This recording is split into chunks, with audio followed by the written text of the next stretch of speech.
जय हिंद, नमस्कार दोस्त।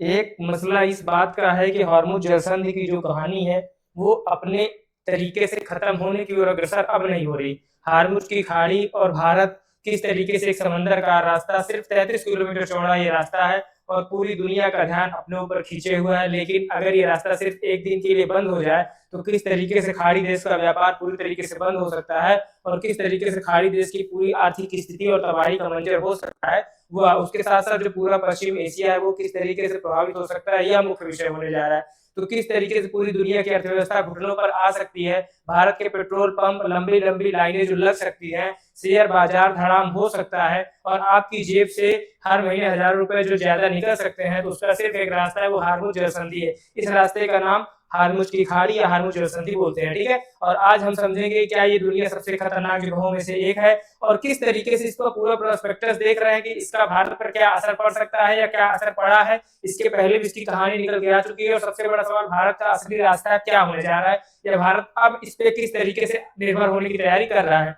तो स्वागत है आपका आभास नेशन पे। जिस तरीके से पूरा प्रैक्टिस, पूरा कहानी और पूरा सेक्टर जो ये आपका ईरान वाला है, स्टेट ऑफ हॉर्मुज़ वाला, ये किस तरीके से प्रभावित हो रहा है, यह समझने और सीखने वाली बात रहेगी, है ना। तब तक इस कहानी को जो है थोड़ा सा इस बात पर समझा जाएगा किस तरीके से पूरी कहानी को। तो चलिए शुरू करते हैं वहां से जहां से पूरी कहानी की शुरुआत होती है। एक तरफ अमेरिका और दूसरी तरफ इसकी पूरी कहानी, पूरा प्रोजेक्शन, और दूसरी तरफ है ईरान, है ना। ईरान अमेरिका किस तरीके से दोनों देशों के बीच में, इस बात को ध्यान में रखना है किस तरीके से ईरान के विदेश मंत्री अब्बास अरागची ने, ये आदमी जो है, ये अब्बास अरागची ने स्पष्ट किया है कि ओमान के साथ स्टेट में समुद्री यातायात के प्रबंधन को लेकर जो सहमति बनी है, उसका मतलब यह नहीं है कि अब जो है हॉर्मुज़ स्ट्रेट जो है पूरी तरीके से हम खोल देंगे।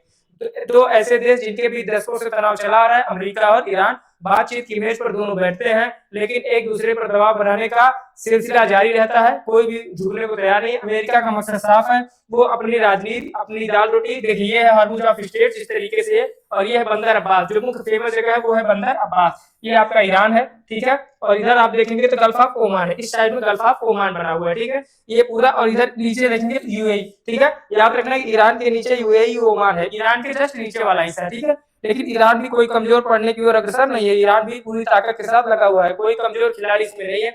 उसके पास एक ऐसा हथियार जिसे इस्तेमाल करके वो पूरी दुनिया को हिला सकता है, वो है ईरान। हॉर्मुज़ की खाड़ी पर उसकी पकड़ काफी मजबूत है, काफी अच्छी है। अब जरा सोचने वाली बात है, दुनिया के तेल व्यापार का एक बहुत बड़ा हिस्सा किस तरीके से सिर्फ इसी सरकारी रास्ते से होकर गुजरता है। पूरा खाड़ी देश पूरी तरीके से इसी ओर निर्भर है, और जब अमेरिका ईरान पर दबाव बढ़ाता है, तो ईरान इसी रास्ते को हथियार बनाकर जवाब देने की धमकी हमेशा देता रहा है, और यही ऑप्शन रहा है किस तरीके से हम उसकी कोशिश करेंगे। ये रास्ता है जिस तरीके से इस रास्ते से होकर पूरी दुनिया का डीजल, पेट्रोल, कच्चा तेल गुजरता है, वह मुख्य रास्ता हो सकता है। लेकिन नतीजा क्या हुआ, पूरी दुनिया की सांसें अटक जाती हैं। अटक इसलिए जाती हैं कि रास्ता तो सकरा है 33 किलोमीटर का, लेकिन पूरी दुनिया की जो अर्थव्यवस्था है वो इसी पर निर्भर है, उसकी कहानी यहीं से संचालित होती है। और बात है तेल की सप्लाई पर खतरा मंडराने का जो सिलसिला जारी है। अब जब तेल की सप्लाई पर खतरा आता है, तो उसका असर सिर्फ खाड़ी देशों तक सीमित नहीं रहता है, उसकी लपटें भारत तक भी पहुंचती हैं। लेकिन ये पहली बार नहीं है जब ये कहानी स्टार्ट हुई। ये कहानी शुरू हुई थी फरवरी 2026 से, और फरवरी 2026 से जिस तरीके से ईरान दुनिया को अपनी ताकत दिखाने की कोशिश करता है, उसी लेवल का अमेरिका भी है, वो भी अपनी ताकत दिखाने की कोशिश दुनिया को करता रहता है। और इस तरीके से पूरी दुनिया एक ऐसे संकट को देख रही है जहां इतिहास गवाह है कि जब भी तेल पर बड़ा संकट आया है, दुनिया की अर्थव्यवस्था हिली है। इसी का फायदा उठा रहे हैं ईरान भी और अमेरिका भी। तो इतिहास के पन्नों में, इतिहास की कहानी, इतिहास के 3 बड़े तेल संकट किस किस तरीके से निकल के आए हैं। सबसे पहला तेल संकट जो 1973 से शुरुआत होती है इसकी, ठीक है, मिडिल ईस्ट हाइबर जोन में वैश्विक चुनौती और किस तरीके से वहां पे उत्पन्न हुई थी, ठीक है। ये मिडिल ईस्ट की कहानी है, ठीक है। हाई अलर्ट जोन में जिस तरीके से आया था, अरब देश और इजराइल के बीच पहला युद्ध छिड़ा था। जो पहला संकट आया था, कब आया था, अरब देश और इजराइल के बीच युद्ध छिड़ा। अरब देशों ने फैसला किया जो देश इजराइल का साथ देंगे उन्हें तेल नहीं मिलेगा। नतीजा क्या निकला, नतीजा तेल की कीमतें 4 गुना बढ़ गई। पूरी दुनिया में मंदी का असर दिखा, फैक्ट्रियां बंद होने लगी और लोग पेट्रोल पंपों पर घंटों लाइन में खड़े रहे। तो एक संकट तब से शुरुआत हुआ 1973 से, और घंटों लाइन में खड़े रहने के बाद दुनिया ने पहली बार जो सबक सीखा, जो देखा कि तेल पर निर्भरता कितनी खतरनाक हो सकती है। इसलिए भारत और G20 की ओर अग्रसर हो रहा है। भारत नई तकनीक, ऊर्जा दक्षता और नए दृष्टिकोण के साथ आगे बढ़ा है। फिर आया 1979, ईरान में इस्लामिक क्रांति हुई। ईरान में इस्लामिक क्रांति किस स्तर पर हुई, शाह की जो सरकार गिर गई थी, कब? 1979 में। तब ईरान में इस्लामिक क्रांति हुई थी। वो घटना कब थी? 1979 की थी। और उस दौरान ये पूरा जो है युद्ध जो है छिड़ता रहा और युद्ध हमेशा चलता रहा। लेकिन शाह की सरकार की तेल उत्पादन बड़ा झटका लगा, तेल की कीमतें फिर तेजी से बढ़ी, दुनिया की अर्थव्यवस्था एक बार फिर हिल गई। फिर आगे की कहानी आती है, फिर समय बदलता है और पेट्रोल, डीजल और कच्चा तेल, आर्थिक प्रतिबंध किस प्रकार से और वित्तीय नाकाबंदी किस प्रकार से होती है वो आप देख ही रहे। फिर आया 1990 में, 1990 में इराक ने कुवैत पर कब्जा कर लिया। कब? इराक ने कुवैत पर कब्जा कर लिया। दो बड़े तेल उत्पादक देशों के बीच की एक कहानी है। युद्ध का बड़ा संकट पैदा होने लगा, तेल की कीमतें एक बार फिर उछाल आया और तीन अलग अलग देश, तीन अलग अलग संकट और अलग अलग कहानियां एक सबक लेके आते हैं दुनिया के लिए भी और खुद अपने देश के लिए भी। जो देश तेल के लिए दूसरों पर निर्भर थे वो पूरी तरीके से क्या हुए? तबाही के मंजर में चले गए। उनके साथ क्या हुआ? सिर्फ तबाही हुई। यही मुख्य बातें हैं। जो देश तेल के लिए दूसरों पर निर्भर थे उन्होंने सबसे ज्यादा कीमत चुकानी पड़ी है, जैसे आज के डेट पे पश्चिम एशिया वाले देश चुका रहे हैं। ठीक है। और दोस्त, सबसे बड़ा सवाल ये है कि क्या भारत आज भी वही गलती दोहरा रहा है? तो ये सच्चाई है कि भारत क्या कर रहा है। भारत के पास आर्थिक और ऊर्जा दक्षता के मामले में जिस प्रकार से भारत की जो स्थिति है उसके पास इसका जवाब और सवाल दोनों नहीं समझ में आ रहे हैं कि वो क्या करे। वो किसी तरीके से E20 लागू किया, हमारे देश में हमारी समस्या E20 में कितना विरोध हुआ, किस तरीके से लोगों ने जो है सरकार को घेरने की कोशिश की। भारत की मजबूरी, भारत की ऊर्जा जरूरतों का एक बड़ा हिस्सा आयात से पूरा होता है। खासकर तेल और गैस के मामले में तो हम लगभग 88%, 88% भारत जो है ये चीज आयात करता है। मतलब हमारी स्थिति बहुत ज्यादा ठीक नहीं है कच्चे तेल गैस के मामले में। आंकड़ा ध्यान से समझने की बात है, भारत हर साल तेल आयात पर लगभग 12 से 13, मतलब एक छोटी रकम नहीं होती है, 12 से जो है 13 लाख करोड़ रुपए खर्च करता है। 12 से 13 लाख करोड़ खर्च करने के बावजूद 12 से 13 लाख रुपए खर्च करने के बावजूद हर साल सिर्फ तेल के लिए जब अंतरराष्ट्रीय बाजार में मारामारी होती है, जिस तरीके से पूरा बाजार, पूरा मार्केट तेल जिस प्रकार से महंगा होता है तो उसका असर भारत में भी दिखाई देता है। जानते हैं कहानी कहाँ फंसती है? कहानी यहाँ फंसती है कि जो खाड़ी देश है वो खाड़ी देश इस बात को जान चुके हैं कि सारी दुनिया की जो अर्थव्यवस्था है वो हम पे निर्भर है। और दुनिया की अर्थव्यवस्था जब हम पर निर्भर है तो हम क्यों किसी के आगे झुकेंगे, हम क्यों अपनी स्थिति को कमजोर करेंगे। तो पेट्रोल महंगा हो जाता है, उसी दौरान डीजल महंगा होता है और फिर ट्रांसपोर्ट उसी के कारण महंगा होता है, सब्जियां महंगी होती है, सामान महंगा होता है। यानी क्लियर कट बात पर रखा जाए अगर तो अगर एक सामान महंगा होगा तो उससे सारी स्थिति परिस्थिति सब कुछ क्या हो जाती है? महंगी हो जाती है। लेकिन तेल की कीमत सिर्फ पेट्रोल पंप तक सीमित नहीं रहती, उसका असर आपकी पूरी जेब पर भी पड़ता है। अब सवाल है क्या भारत के पास कोई विकल्प नहीं है? भारत के पास बहुत सारे विकल्प हैं, विकल्पों की कमी नहीं है। विकल्प दुनिया के हर देश के पास है। मसला यह है कि उसमें जो खर्च आता है, जो उसकी पूरी खाना पूर्ति होती है, जो उस पर एक प्रकार से ट्रांसपेरेंसी होनी चाहिए थी उस ऊर्जा दक्षता को चलाने के लिए, उसकी जरूरत होती है देश के लिए। लेकिन जो मुख्य बात है कि वो भी पूरी तरीके से भरोसेमंद नहीं होती हैं। आप E20 को ले लीजिए तो क्या पूरी तरीके से भरोसेमंद रही? क्या नहीं रही। इसीलिए भरोसे का भी इसमें गेम है। वैकल्पिक रास्तों की अगर आप सीमा देखेंगे तो कुछ लोग कहेंगे रूस से तेल खरीद लो, तो अमेरिका से खरीद लो, तो वेनेजुएला से खरीद लो। कई लोग कई तरह की ज्ञान देंगे, जो आप देख ही रहे हैं कि ज्ञान के मामले में कहीं कोई कमी नहीं है, ज्ञान हर तरीके से मिलता रहता है। मसला है भारत और किस तरीके से, और भारत ने इनमें से कई रास्तों का इस्तेमाल भी किया है, लेकिन ये सिर्फ अस्थायी समाधान है क्योंकि समय सीमा ये नहीं है कि तेल कहां से आ रहा है। असल समस्या है तेल आ रहा है तो किस तरीके से। जिस प्रकार से तेल की कीमतों में शेयर बाजार में जिस प्रकार से शेयर बाजार में तेल की कीमतों की जो मिलावटें हैं, जो उसकी टेंडेंसी है, किस तरीके से जो तेल में जो शेयर बाजार में जो कीमतें हैं किस तरीके से परिवर्तित होती है समय समय के साथ, वो हम मुख्य विषय होने वाला। क्योंकि बाजार ही निर्धारित करता है तेल की मात्रा को और तेल पर निर्भरता को। जब भारत तेल और गैस पर निर्भर रहेगा तो उसके क्या होंगे? शेयर बाजार में उतार चढ़ाव आएगा, उसके साथ तेल खाड़ी से जो आ रहा है, रूस से आ रहा है, अमेरिका से, पूरी तरह सुरक्षित नहीं हो सकता है कि कहां से आ रहा है। किसी भी देश में युद्ध हो, किसी समुद्री रास्ते पर तनाव हो या सप्लाई चेन टूट जाए तो उसका असर भारत की अर्थव्यवस्था पर पड़ता है और आगे भी पड़ता आ रहा है। तो समस्या यही पे है कि अगर भारत की अर्थव्यवस्था पर उसका असर पड़ता है तो उससे क्या होता है, उसकी कहानी किस तरीके से दिखाई जाती है और वो कहानी किस तरीके से परिवर्तित होती है। अब मुख्य बात यह है असली समाधान क्या है, असली कहानी इसकी क्या है, कि इस कहानी का सबसे अहम सवाल होने जा रहा है कि किस तरीके से हम इस पूरे समाधान को, भारतीय स्थिति को, स्वाभिमान को हम बनाने के लिए किस तरीके से हम इस पे नया कुछ कर सकते हैं। समस्या इसी बात की है कि असली समाधान क्यों नहीं खोजा जा रहा है या सरकार उस पर काम कर रही तो किस तरीके। भारत की असली ऊर्जा सुरक्षा सिर्फ तेल के नए स्रोत खोजने में नहीं है, असली समाधान है निर्भरता कम करना। क्योंकि हम निर्भर कहाँ पे, हम पूरी तरीके से, हम 88% हम खाड़ी देश पर जब निर्भर हैं, हमारा 88% कच्चा तेल, डीजल, पेट्रोल कहाँ से आता है? खाड़ी देश होता है। तो निर्भरता को तो हमको कम करना है। इसके लिए ऊर्जा सुरक्षा स्वच्छ तरीके से और महत्वपूर्ण तरीके से हम पूरी तरीके से निर्भरता कम करेंगे। पहली चीज उसके लिए क्या है, सौर ऊर्जा है, दूसरी क्या है, पवन ऊर्जा है, और दूसरे स्वच्छ ऊर्जा स्रोत जो भी हैं उनको हम अपनाने की जरा एक तुलना अगर आप देखेंगे तो चीन स्वच्छ ऊर्जा के क्षेत्र में किस तरीके से भारत की प्रगति से काफी आगे निकल गया है। भारत से काफी आगे निकलने में चीन जिस प्रकार से तरक्की की, जिस प्रकार से उसने अपनी ताकत दिखाई, तो वही चीज भारत को भी अब उसी दिशा में उसी तरीके से सोचने की जरूरत है।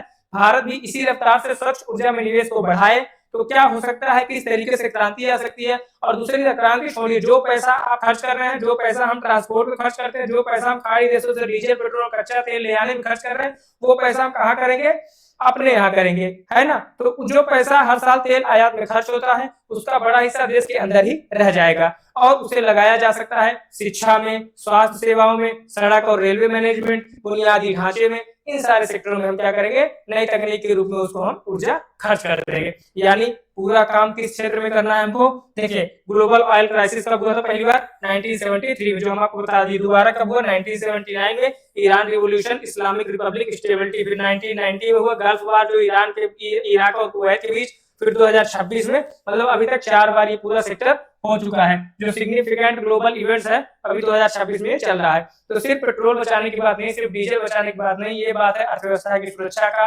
राष्ट्रीय सुरक्षा का, और लंबी अवधि में किस तरीके से देश की स्वतंत्रता पर कोई असर न पड़े। इस कहानी को, इस पूरे प्रोजेक्शन में समझने वाली बात यही है कि हम किस तरीके से इसको हम आगे ले जा पाएंगे। देखिए ये हमारा जो है पूरा पश्चिम एशिया वाला खाड़ी देश है, ईरान, इराक, कुवैत, सऊदी अरब, कतर, है ना। यहाँ से हम ऑयल इंपोर्ट कर रहे हैं। देखिए ऑयल हम कहाँ कर रहे हैं, अरब सागर के माध्यम से। इधर अरब सागर से कहाँ आ रहा है, पूरा हमारा मुंबई क्षेत्र में आ रहा है। ये आपका कतर है, ये आपका कुवैत है, और ये आपका सऊदी अरेबिया है, ये आपका इराक है, ये आपका ईरान है, ध्यान रखना है, ठीक है। यहाँ से हम पूरा ऑयल इंपोर्ट कर रहे हैं, किस किस तरीके से आप देख सकते हैं। लेकिन वही बात है, सिर्फ खाड़ी देश समस्या नहीं हमारे लिए, उसका असर पूरी दुनिया पर जो पड़ता है वो मेन समस्या है। भारत भी इससे अछूता अब नहीं है। 1973 से कहानी शुरू हुई, फिर 1979 में, 1990 में, और आज 2026 में किस तरीके से पूरा इतिहास में बार बार ऐसी घटनाएं हों। एक ही सबक वो दे रहा है कि जिस देश की ऊर्जा जरूरतें दूसरों पर निर्भर होंगी वो हमेशा फंस जा रहा है, वो हमेशा मारा जा रहा है। इसी बात का ध्यान में रखते हुए, इसी बात को पूरी तरह सुरक्षित रखने के लिए दूसरों पर निर्भर रहने वाली कहानी को हम बार बार सुनाएं, ये अच्छी बात नहीं। हमको अपनी ऊर्जा दक्षता सुरक्षा अपने पास खुद रखनी पड़ेगी। भारत को अपने हिसाब से ही सुरक्षा दृष्टिकोण को बनाना पड़ेगा। और लेकिन इस बार भारत के पास एक मौका है, सूरज की रोशनी, हवा, स्वच्छ ऊर्जा के दूसरे स्रोत, ऐसे संसाधन जिन पर किसी दूसरे देश का नियंत्रण नहीं है। भाई सूर्य तो कोई भी यूज कर सकता है, हवा तो कोई भी यूज कर सकता है, पानी तो कोई भी यूज कर सकता है, वो तो पूरी दुनिया में है, कहीं भी कोई भी करे, उससे कोई दिक्कत तो है नहीं। तो यही वजह है कि भारत की असली ऊर्जा सुरक्षा सिर्फ ज्यादा तेल खरीदने में नहीं है, बल्कि कम तेल पर निर्भर होने में ज्यादा है। यही बात समझने की जरूरत है। किस तरीके से इंडियन ऑयल कॉर्पोरेशन आप देखेंगे किस तरीके से इस एरिया में आम आदमी, एक अलग सिस्टम, अलग भीड़, अलग कहानी यहाँ शुरू होती है, ठीक है। असली आत्मनिर्भर भारत, जब यहाँ भीड़ नहीं होगी तो असली आत्मनिर्भर भारत का निर्माण यहाँ से होगा, जो अपनी ऊर्जा जितना संभव हो सके खुद पैदा करे। जब वो अपनी ऊर्जा दक्षता को खुद संभालेगा तो देश की स्थिति ऑलरेडी संभल जाएगी। ये देखिए, ये है सौर ऊर्जा वाला पैनल, किस तरीके से इस पे हम काम कर सकते हैं, देश इस पे काम कर सकता है और आगे भी जा सकता है। तो आज की पूरी कहानी जो हार्मोज की खाड़ी थी, ऊर्जा निर्भरता का खतरा था, भारत के लिए असली जो समाधान था। तो इस पूरी कहानी में असली समाधान हम प्राकृतिक चीजों के पे निर्भर होने के बाद ये चीजें सही हो जाएंगी। इससे आपको कुछ नया सीखने को जरूर मिला होगा। तो इस बात का भी ध्यान रहे कि कुछ नई चीजें, कुछ नया तरीका और कुछ नए प्रोजेक्शन। देखिए किस तरीके से, ये देखिए यहाँ पे आप देखेंगे तो ये सौर ऊर्जा है, ठीक है, ये सौर ऊर्जा वाला है, और ये क्या है, पवन ऊर्जा। ये क्या है, पवन ऊर्जा, टरबाइन है ना। तो ये दोनों ध्यान में रखना है, सौर ऊर्जा और पवन ऊर्जा, है ना। इस पूरे प्रोजेक्टर में किस तरीके से इलेक्ट्रिक व्हीकल जो आप देख रहे हैं, ईवी, इस समय देश में इलेक्ट्रिक व्हीकल का चलन काफी अच्छा है, काफी अच्छे स्तर पे लोग जुड़ रहे हैं। और इस पूरे प्रोजेक्शन में इलेक्ट्रिक व्हीकल के मामले में आने वाला समय भारत के लिए क्या होगा, इलेक्ट्रिक व्हीकल वाला समय आने वाला है। भारत के लिए रास्ते का एक और नया तरीका ढूंढा गया है, वो है इलेक्ट्रिक वाहन वाला जो सिस्टम है। इसलिए तेल के नए स्रोत उससे कम पड़ेंगे, स्वच्छ ऊर्जा में तेजी से निवेश होगा, और पूरी तरीके से जो है ऊर्जा दक्षता और ऊर्जा निर्भरता जो है वो दोनों पे असर पड़ेगा। 12-13 लाख करोड़ का इन्वेस्ट जो है इस पे होना चाहिए था और उस पे किया गया है, ठीक है। तो ये चीजें हम कहाँ पे इन्वेस्ट करेंगे, जो 12-13 लाख करोड़ का जो हम कच्चा तेल, डीजल, पेट्रोल मंगाते हैं दूसरे देशों से, उसका हम इन्वेस्ट कहाँ कर देंगे, एजुकेशन में करेंगे, ठीक है। उसका हम कहाँ करेंगे, स्वास्थ्य में करेंगे। खैर इस पे भी सरकार नहीं करेगी और इस पे भी सरकार नहीं करेगी, ये दोनों पे सरकार करने वाली नहीं है, ये बात को ध्यान में रखना है। इधर सरकार शायद रोड सड़क वगैरह बना दे, वो तो ठीक है, लेकिन उस पे तो सरकार नहीं करने वाली है, हमको पता है, ठीक है। क्योंकि सरकार को ये बात मालूम है कि अगर जैसे वो एजुकेशन देगा ना, उससे जो है देश का विकास, देश की व्यवस्था, देश की अर्थव्यवस्था काफी परिवर्तित होने लगेगी। लेकिन सरकार वही नहीं चाहती। सरकार शिक्षा और स्वास्थ्य पे कोई नहीं, शिक्षा तो बिल्कुल भी नहीं, स्वास्थ्य पे एक बार सोचा भी जा सकता है, क्योंकि सरकार को मालूम है कि शिक्षा देने के बाद जो तबाही, जो आप लोग जागरूकता आएगी, वो सरकार के लिए खतरा है, ठीक है। 12-13 लाख करोड़, मतलब आप समझिए कि एक भारी भरकम राशि, हमारी विदेशी मुद्रा कितना ज्यादा खाड़ी देशों में जा रही है, डॉलर के रूप में हम वहां से ले रहे हैं, तो इतनी बड़ी रकम को अगर हम वहां से ले रहे हैं, तो वो नुकसानदेह किसके लिए?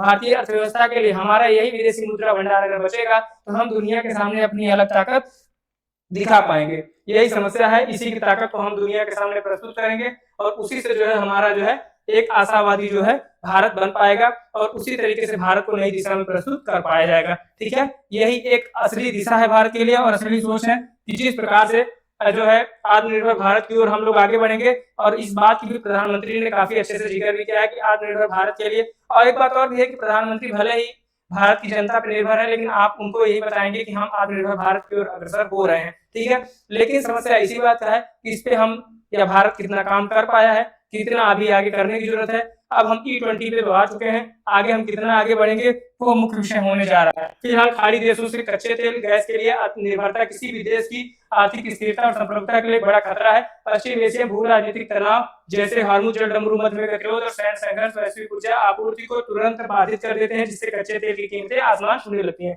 आर्थिक और वित्तीय जो खतरे हैं वो हम बता ही चुके हैं आपको कि 12-13 लाख करोड़ का खर्चा भारत सरकार करती है, तो अपने आप में एक बड़ी रकम है और भारी रकम है। तो ये आपको समझना है, कच्चे तेल के दाम में जिस प्रकार से तेल को आयात किया जाता है, उस पर किसी भी तरीके से भारत सरकार अपने नियंत्रण को अपने तरीके से, अपने सिस्टम से करे।